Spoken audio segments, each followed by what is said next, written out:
कभी मासूम तो कभी शैतान हूँ मैं, सबकी लाडली सबकी जान हूँ मैं। अपने नन्हे कदमों से मैंने आपकी दुनिया में कदम रखा।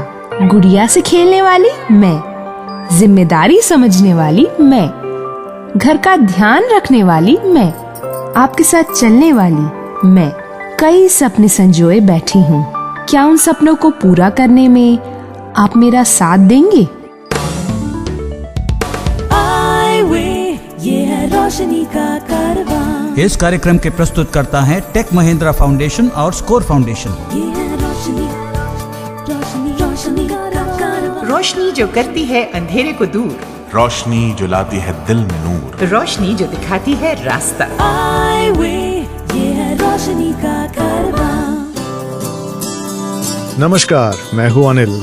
दोस्तों, जब हमारे समाज की लड़कियों और महिलाओं के सशक्तिकरण की बात आती है तो हमें ये भी याद रखने की जरूरत है कि एक महिला जो दृष्टिहीन है वो भी इस समाज का महत्वपूर्ण अंग है। 8 मार्च को दुनिया भर में मनाए जाने वाले अंतर्राष्ट्रीय महिला दिवस की रोशनी लिए आज का ये रोशनी का कारवां रोशन है।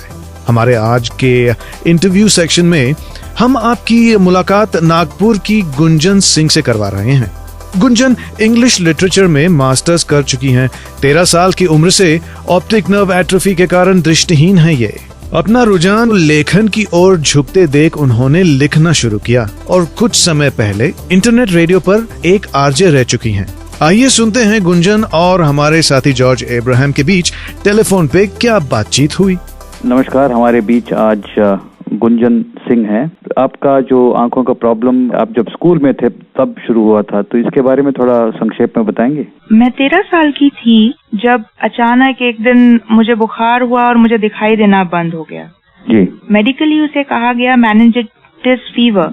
इससे आपका ऑप्टिक नर्व्स में प्रॉब्लम हो गया? जी हाँ। तो जब ये हुआ तो आपके परिवार वाले और आपके जो स्कूल के जो टीचर्स और फ्रेंड्स वगैरह थे उनका प्रतिक्रिया क्या था? डरे हुए थे, वो मुझसे डील करने में घबराते थे, लेकिन मेरे पेरेंट्स खुद अनअवेयर थे कि एक ब्लाइंड बच्चे को कैसे हैंडल करना है। ओवर प्रोटेक्शन थी उनके मन में बहुत। मेरी एक टीचर बहुत अच्छी थी जिन्होंने बहुत सपोर्ट किया। उन्होंने कहा कि इसकी एजुकेशन को हमें ब्रेक नहीं करना है। अचानक से तो ब्रेल सीखना मुश्किल है, लेकिन आप इसे पढ़ पढ़ के सुनाएं और ये याद कर लेगी चीजें और फिर ये एक राइटर की मदद से एग्जाम्स दे पाएगी। तो आंखों की प्रॉब्लम की वजह से आपको अपना ओरिजिनल प्लान को बदलना पड़ा या वही आप कर पाए? मेरी इच्छा थी कि मैं एक पायलट बनूं जी, या फिर न्यूरो सर्जरी में कुछ करूं जी। उसके बाद तब मैंने समझा कि साइंस या मैथ्स एक ब्लाइंड के लिए काफी मुश्किल होता है। मुझे आर्ट्स में ही आना पड़ा। उस टाइम तो मजबूरी लग रही थी। वो ही बेस्ट फ्रेंड्स ये समझा करते थे कि क्योंकि मैं ब्लाइंड हूँ तो मुझे जो मार्क्स मिला करते हैं अपने एक पेपर में वो सिंपैथी बेसिस पे मिला करते हैं, ना कि मेरे जीनियस के बल पे। जब आप स्कूल में थे 8th स्टैंडर्ड से पहले आपके जो पढ़ाई के अलावा आपके इंटरेस्ट क्या थे?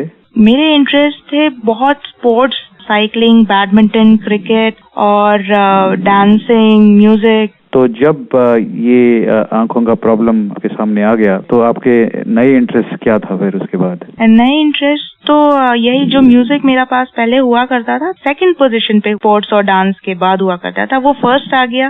और फिर मेरे पास एक और हॉबी डेवलप हुई, कल्टीवेट हुई, जो की थी राइटिंग और रीडिंग। और रीड में बहुत करने लगी, लिखने भी बहुत लगी, जिससे मेरे पास एक और काबिलियत आई लिखने की। फिर मैं जब स्कूल गई तो ये आदत का मुझे फायदा हुआ कि मैं अपने नोट्स ज्यादातर खुद लिख लिया करती थी और मेरे पेरेंट्स घर पे उसे पढ़ लिया करते थे, जान लिया करते थे कि आज मैंने स्कूल में क्या सीखा है। तो स्कूल का सफर कंप्लीट होने के बाद फिर आगे का प्लान आपने कैसे बनाया? क्या था आपके प्लान? मेरे पेरेंट्स जरा ओवर प्रोटेक्टिव थे जी कि लेट ब्लाइंड बच्ची है, अचानक से हो गया है, अकेले कैसे जाएगी इतनी दूर।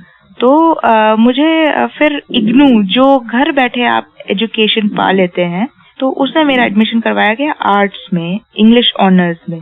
इंग्लिश एक सब्जेक्ट के तौर पे काफी पसंद आता था बचपन से आफ्टर साइंस। तब एक्सेसिबिलिटी इतनी ज्यादा लोग सोचते नहीं थे। वो लोग मुझे प्रिंटेड मटेरियल भेजा करते थे। तो आपने अपना BA कब खत्म किया? 2007। तो उसके बाद आपका आगे का कार्यक्रम क्या था?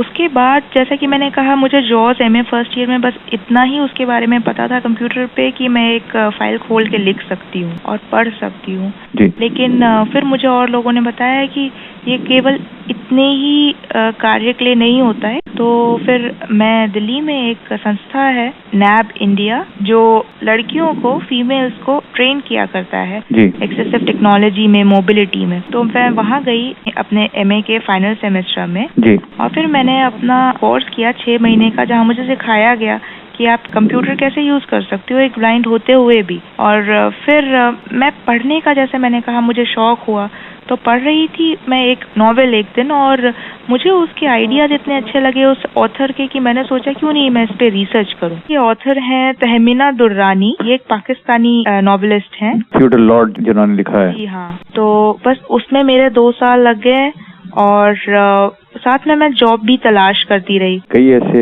ब्लाइंड लोग हैं जो टीचिंग प्रोफेशन में हैं। जी हाँ, क्योंकि दिल्ली मेट्रोपॉलिटन है मुंबई एंड बैंगलोर के साथ, तो वहाँ अवेयरनेस काफी ज्यादा है हैंडीकैप्स को लेके। नागपुर जैसे छोटे शहरों में और भी कई छोटे शहर हैं इंडिया में जहाँ पे अवेयरनेस इतनी ज्यादा है नहीं। यहाँ पे वो बात आ जाती है कि लोग विश्वास नहीं कर पाते, वो समझ ही नहीं पाते कि एक ब्लाइंड कैसे पढ़ाएगा। फिर मैंने देखा कि मुझे मैथ्स में इंटरेस्ट था, ब्लाइंड्स मैथ्स भी सॉल्व करते हैं, कैसे करते हैं। तो मैंने इंटरनेट पे देखा कि मैनेजमेंट कोर्सेज भी ब्लाइंड करते हैं, तो बुक्स कैसे पढ़ते हैं ये सब मैंने फिर देखा कि एक्सेसिबल हैं आजकल बुक्स, मटेरियल है अवेलेबल, तो क्यों ना मैं भी करूं।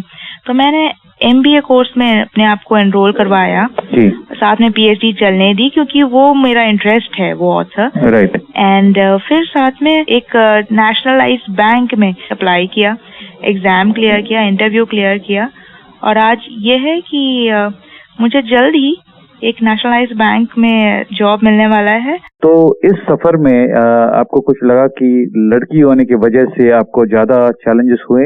फीमेल होने का तो मुझे नहीं लगता, हाँ ब्लाइंड होने का मुझे जरा खामियाजा भुगतना पड़ा। आपका सपना क्या है? 20 साल बाद अपने आप को आप कहाँ देखते हो? 20 साल बाद मैं अपने आप को एक राइटर के रूप में देखती हूँ। तो आपके जो कविताएं और रचनाएं जो है वो नॉर्मली कौन सा, उनका थीम्स क्या होता है? नॉर्मली उनके थीम्स हर कोई होते हैं, जैसे एक इंसान की जिंदगी होती है जहाँ खुशियाँ भी होती हैं, गम भी होते हैं। डिसेबिलिटी के ऊपर भी काफी कुछ लिखी है, शॉर्ट स्टोरीज और कविताएं, जिनमें से एक म्यूजिकल वीडियो के रूप में भी निकल के आया है। So, nice talking to you, Gunjan, and wish you the very best. Thank you so much. Thank you. चली रे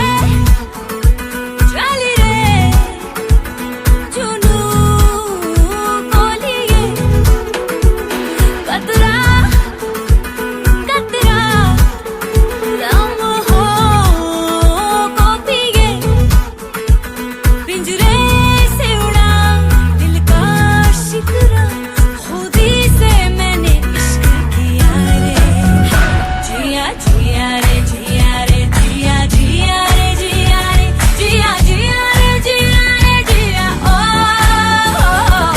जिया रे जिया रे जिया जिया रे जिया रे जिया जिया रे जिया रे जिया ओ। कौन सी समस्या का हल आज आई वे हेल्प डेस्क के पिटारे में है, आइए इसे जानते हैं।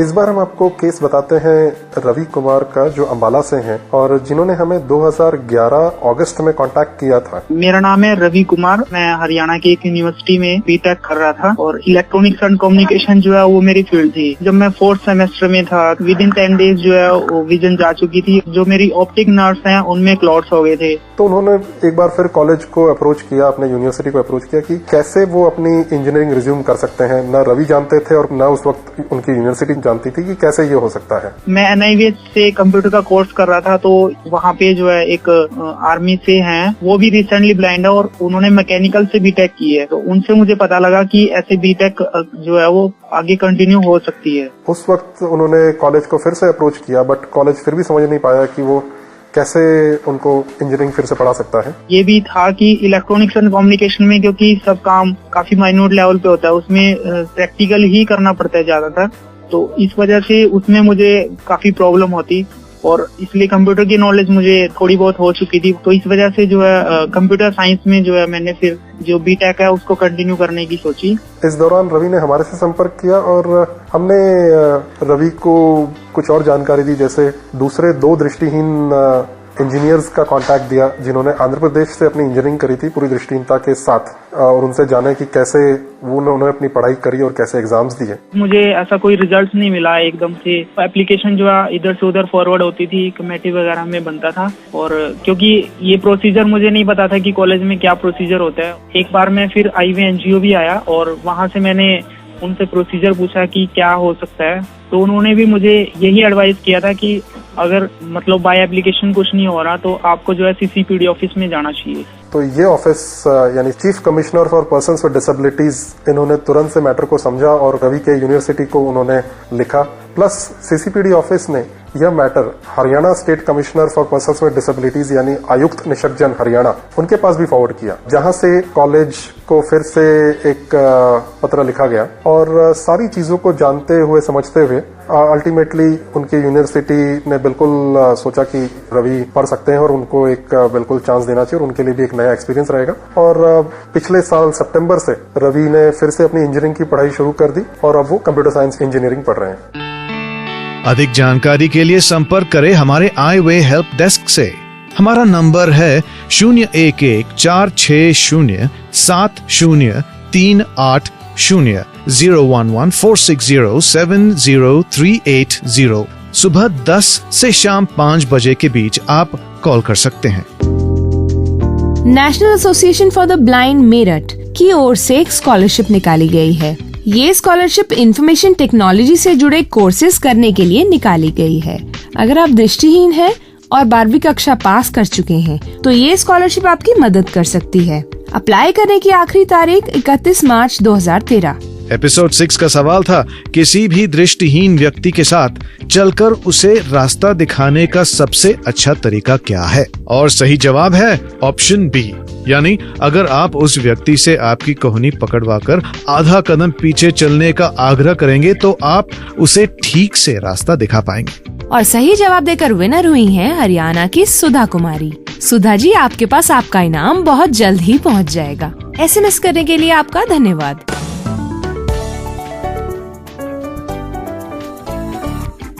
और हमारा आज का सवाल है, इनमें से कौन सा सॉफ्टवेयर जॉज की तरह एक स्क्रीन रीडर है?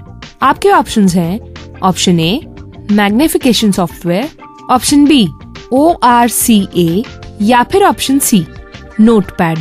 अपना जवाब आप हम तक पहुंचा सकते हैं SMS या ईमेल के जरिए। आपका नाम, पता, एपिसोड नंबर जो कि नंबर 8 है, लिखना ना भूलें। हमारा नंबर है 9968329329।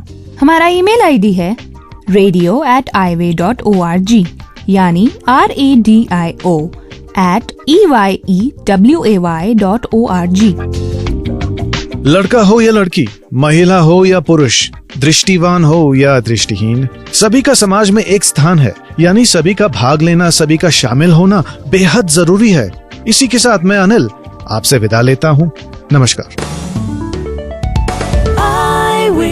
ये है रोशनी का कारवां। इस कार्यक्रम के प्रस्तुतकर्ता थे टेक महिंद्रा फाउंडेशन और स्कोर फाउंडेशन।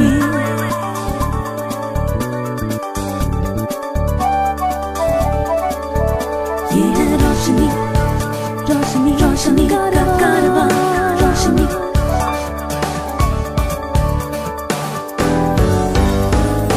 iWay, ये है रोशनी का कारवां।